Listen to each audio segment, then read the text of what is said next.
mening hayotim emas. Men kurashchiman. Men zo'ravonlikka qarshiman.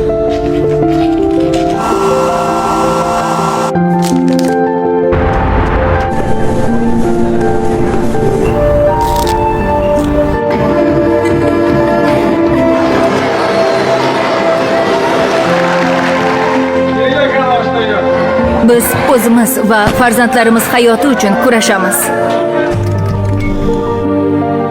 Birinchi qadamni qo'yishdan qo'rqmang.